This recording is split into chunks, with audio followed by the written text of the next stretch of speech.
안녕하세요. 반갑습니다. 2021년 11월 26일 금요일입니다. 이렇게 하루하루 날짜를 계수를 하다 보면 시간이 되게 빨리 가는 것을 좀 느끼게 됩니다. 영상 이렇게 보시기 전에요. 이렇게 구독해 주시고 좋아요 눌러 주시고 그 다음에 댓글을 달아 주시면 좀 더 많은 사람들이 객관적으로 조금 지식산업센터를 볼 수 있도록 제가 조금 더 잘 보일 수 있습니다. 그게 여러분들이 그 다음에 이 지식산업센터의 전체적인 생태계를 조금 더 좋게 만들 수 있는 방법이거든요. 꼭 그거 먼저 누르고 영상 시작하도록 할게요. 오늘부터 시작해서 제가 한 3회, 4회 정도에 걸쳐서 무슨 이야기를 한번 해볼까 하냐면 제조용 드라이브인 지식산업센터 이거에 대해서 내가 한번 전체적으로 한번 유래, 그 다음에 왜 이렇게 되었나, 그 다음에 어떤 것들, 그 다음에 앞으로의 모습들, 이런 것들에 대해서 제가 한 10분 정도 보통 이야기 하잖아요. 한 서너 번 정도는 얘기를 해야 될 것 같아요. 그래야 이 이야기가 다 될 것 같으니까 요거에 맞춰서 제가 한번 이야기를 해드려 볼게요. 어쩌다가 지식산업센터가 세상의 대세가 되었고요.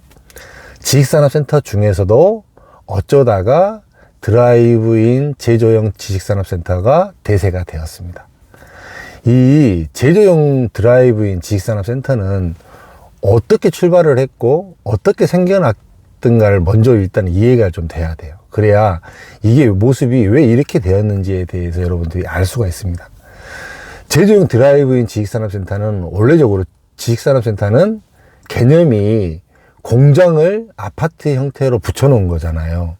근데 과거에는 이 아파트형 공장을 선택하던 모든 회사들이 제조업 기반 회사들이 많았습니다. 제조업 기반의 회사들이 많다 보니까 실질적으로 제조를 할 수 있는 공간이 굉장히 많이 필요했어요. 여러분들은 지금 지식산업센터를 선택을 할 때요, 분양을 받을 때 기본적인 지식산업센터에 대해 스펙에 대해서 물어보지 않잖아요. 근데 모든 회사들, 과거 아파트형 공장을 분양을 받던 회사들은 아파트형 공장을 분양을 받을 때 뭘 많이 물어봤냐면, 이거는 화물 엘리베이터가 있느냐, 하중이 몇 톤이냐, 전력이 어느 정도 들어오느냐, 층고가 얼마나 되느냐, 이런 것들을 물어봤습니다. 왜 그런 걸 물어봤을까요? 실제로 그 공장 안에 들어와서 제조업을 해야 되기 때문에 그랬습니다. 전력을 큰 기계가 들어와서 전력을 너무 많이 쓰기 때문에 그 전력을 감당을 못해서 그 지식산업센터 아파트형 공장에 못 들어오는 경우도 많았고요. 그 다음에 층고가 안 맞아서 못 들어오는 경우도 많았고요. 그 다음에 기계가 너무 무거워서 이 하중이 버텨주질 못해서 하중이 안 맞아서 못 들어오는 경우도 많았습니다. 그래서 그런 부분들에 대한 체크가 필수적이었습니다. 그러면 이제 저처럼 분양을 하는 사람들이었으니까요, 저희는 많은 회사들을 만나보잖아요. 그러면 회사들이 뭘 필요로 하는지, 어떤 스펙에 대해서 필요로 하는지를 가장 먼저 잘 알겠죠. 그게 니즈라고 생각을 했죠. 그래서 그 니즈를 충족시켜 주기 위해서 제일 먼저 시작했던 이 제조용 드라이브인이, 제가 말씀드렸던 것처럼 삼성 테크노밸리가 제일 먼저 지식산업센터 중에서는 그 제조용 드라이브인 지식산업센터를 만들었어요. 그 삼성 테크노밸리를 시행을 했던 사람이 지식산업센터를 분양 대행을 했던 사람입니다. 그래서 가장 기업에 대한 이해도가 높았던 사람이에요. 그래서 층고도 높게 만들었고, 하중도 높게 만들었고, 전력도 높게 만들었고, 차가 들어가기 좋게 만들었고, 그게 제일 먼저 나왔습니다. 그래서 실질적으로 모든 기업체들이 제조업을 할 수 있는 회사들이 거의 대부분 선택을 했고요. 면적이 굉장히 크다 보니까 그때 당시만 하더라도 지금처럼 투자자가 이 지식산업센터를 사는 게 아니라 실제 기업체에서만 샀잖아요. 그러다 보니까 분양이 굉장히 더디게 갔었죠. 그게 제조용 드라이브인의 시작입니다. 그렇게 시작돼서 제조용 드라이브인이 되었습니다. 그럼 봐보세요. 여기서 그때 당시에 지식산업센터를 선택했던 회사는 제가 금방 뭐라 그랬나요? 제조업이라 그랬죠. 그럼 여러분들이 봤을 때 제조업이 우량한 기업체가 많아요? 돈이 많을 것 같아요? 아니면 일반 이렇게 IT 기업이나 이런 데들이 돈이 더 많을 것 같아요? 원가를 따지는 부분들이기 때문에 제조업을 하시는 대표님들이 굉장히 원가 개념이 굉장히 높습니다. 그래서 이게 좀 분양가가 높거나 그게 타산이 맞지 않으면 지식산업센터를 분양받아서 들어가지 않습니다. 예전에 거의 대부분 지식산업센터에 들어오기 전에 만약에 전용 면적을 100평, 한 200평 정도만 쓴다고 하더라도 대부분 내가 땅을 사서 직접 지어서 공장을 해야겠다라고 이야기를 하는 사람이 10중 한 8, 9명 정도는 됐습니다. 근데 실제로 사업을 하다 보니까 이게 집중을 못 하는 거죠. 그래서 못 지었습니다.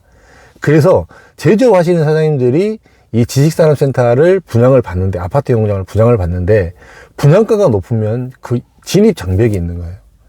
그래서 원래 제조형 드라이브인 지식산업센터는 가격대가 높으면 안 됐습니다. 분양이 안 됐습니다. 그래서 분양가를 높게 책정하지를 못하고 그렇게 분양을 했었던 거죠. 사실은 그냥 사무실로 썼던 것들이 가격대가 더 높았었죠. 이렇듯이 지식산업센터가, 드라이브인 지식산업센터가 쉽게 얘기하면 제조업을 위한 이런 실질적으로 꼭 필요한 공간이었습니다. 근데 지금에 봤을 때요, 보면 지금 제조용 드라이브인 지식산업센터가 모든 포커싱이 어디로 된 것 같으세요, 여러분들? 물류예요, 물류 유통입니다. 제가 이 이야기를 왜 드리냐면요, 이렇게 제조용 드라이브인이 이게 선풍적인 인기를 끌 수 있었던 가장 결정적인 이유가 뭐냐면요, 사실은 이 물류 유통으로 가기 때문에, 원래 물류하고 유통하고 도소매하는 업종이 지식산업센터에 못 들어와요. 못 들어오는 업종입니다. 과거 아파트형 공장에 분양을 할 때는 그런 업체가 아예 못 들어왔습니다. 취득세도 감면을 못 받았고, 그 다음에 정책자금도 대출을 못 받았기 때문에 그런 업체들이 사지를 못했습니다. 근데 지금은 어떻게 되나요? 지금 이런 거에 대한 업종에 대해서 제약을 준다거나 이런 거가 산업단지 지역 말고는 아무도 그런 이야기를 하지 않죠. 한마디로 제조형 드라이브인 지식산업센터가 예전에 있었을 때는요, 이렇게 저변이 넓지가 않았어요. 실제 제조업이 분양받기가 만만치 않았기 때문에. 근데 지금은 도소매하는 업체, 유통하는 업체, 이런 업체들, 물류를 주로 쓰는 업체들이 제조용 차가 바로 될 수 있는 이 지식산업센터를 굉장히 선호한다는 거죠. 좋아하고. 이 부분 때문에 기하급수적으로 늘어나는 거예요. 여기다가 제가 봤을 때는 활용 점정으로 딱 하나 더 간 부분이 딱 하나 있습니다. 이렇게 난리 난 이유가 딱 하나 있습니다. 제조용이. 코로나예요, 코로나. 코로나의 최대 수혜주는 저는 제조용 드라이브인 지식산업센터라고 보는 사람입니다. 왜 그랬냐면, 코로나 때문에 실질적으로 다 사람들이 집에서 이렇게 시켜 먹고, 이렇게 대부분 다 배달해서 먹는 것들이 문화로 잡혀버렸잖아요, 대한민국이. 그러다 보니까 이 물류 쪽으로 늘어나는 것들이 굉장히 많이 늘어나 버렸습니다. 근데 실질적으로 그 공간 확보가 안 되는 거예요. 이 부분은 어디서 보면 되냐면요, 실제 금융사에서 PF를 해주고 돈을 빌려주고 돈을 회수하는 데 있어서 가장 리스크 없게 보는 부동산 상품 중, 개발 상품 중에 하나가 물류입니다. 물류라고 하면 돈을 서로 빌려주려고 해요. 뭐 때문에 그럴까요? 그만큼 물류 창고를 임대 주기가 좋다라는 이야기입니다. 그래서 이렇게 지식산업센터가, 제조용 드라이브인 지식산업센터가 이 코로나로 인해서 최고 후광을 받아버렸습니다. 사실 이게 과거처럼 지식산업센터에 대해서 업종 제한을 계속 만약에 간다고 치면 이렇게까지 제조용 드라이브인 지식산업센터가 이렇게까지 인기 있을 이유가 사실은 없습니다. 근데 그런 부분들이 고스란히 다 반영이 됐고, 시대적으로도 맞았고, 사실은 굉장히 여러 가지가 맞아 있는 형태가 지금 현재 이 드라이브인 지식산업센터가 들어간 이유거든요. 요겁니다, 사실은. 출발은 원래 개념은 이런 개념이 아니었습니다. 그 다음에 이렇게까지 제조용 드라이브인이 연착륙 할 수 있을 거라고 사실은 생각하지 못했습니다. 근데 이 코로나로 인해서 굉장히 후광을 본 이 지식산업센터가 제조용 드라이브인입니다. 그래서 더 이 상황이 된 겁니다. 이런 부분들이 지식산업센터에서 제조용 드라이브인 도어투도어가 나타나게 된 이유이고, 요렇게까지 진행되어 왔다. 이 정도는 오늘 이야기를 드리고, 이제 이 다음에는 조금 더 다른 이야기도 한번 해드릴게요. 여기에 한 3번 정도 하면은, 3-4번 정도 하면 이 드라이브인 지식산업센터가 이렇구나라는 게 조금 이해가 되실 거예요. 오늘은 첫 번째니까 여기서 마치도록 하겠습니다. 좋은 날 되시고 감사합니다.